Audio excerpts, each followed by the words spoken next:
We leave you today with a grandmother in Milwaukee creating whimsical creatures using a pair of magic wands. Winnie Dortch shows us how decades of handcrafted crocheting has taken her from hobbyist to entrepreneur.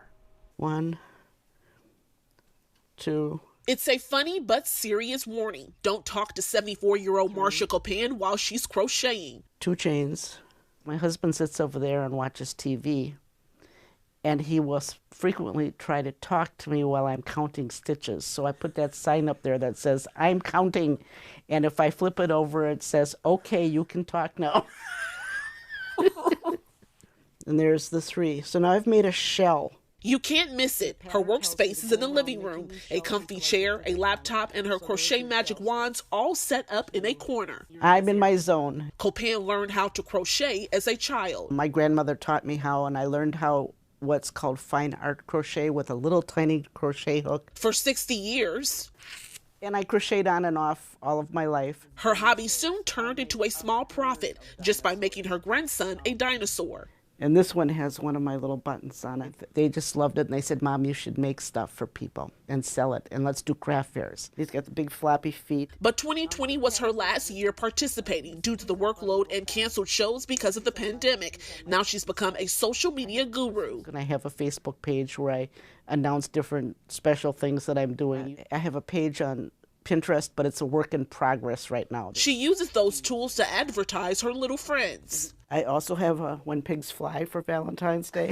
Making critters is what I call them. See, I take custom orders for dolls and unicorns and things like that. Here's a little doll dressed. They see a pattern that they like online. Can you make this for me? Patterns are how those critters come to life. I know how to read a pattern and decide, well, how am I going to adjust that and what changes am I going to make to how I do it? That's important because Kopan says people who create these patterns make mistakes. The goal is to put her own spin on it. She said that one row was 29 stitches. It's 30. And the other things that you notice from patterns is technical errors in the way it's written. And I've learned how to maneuver them so that they turn out properly. So welcome to my stash closet. Voila.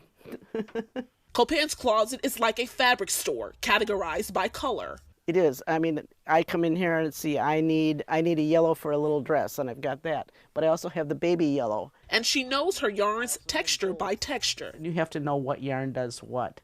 There's acrylic yarns, there's cotton yarns, there's yarns with wool. Can you make a blanket for me? Out of this? Yeah. I wouldn't recommend this for a blanket. It's too fuzzy. So it's got to be a certain type of yarn. Okay.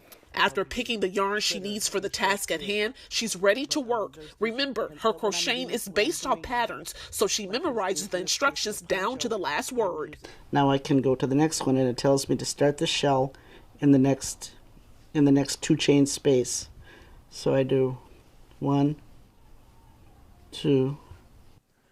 Now I'm doing this mentally in my head. I don't talk out loud or I'd be driving my husband nuts while he's watching his westerns. This is an oven mitt. Kopan says she can go on and on about the art of crocheting, even ready and willing to teach someone. I do teach, 1-to-1. I tried teaching my oldest daughter and she got real frustrated and threw the yarn ball back at me with the crochet hook. To her, it doesn't matter who likes the craft or not. She will never give it up. Hello. And if you'll notice, she's got pink inside of her ears. I can't imagine what it would be like to not do this.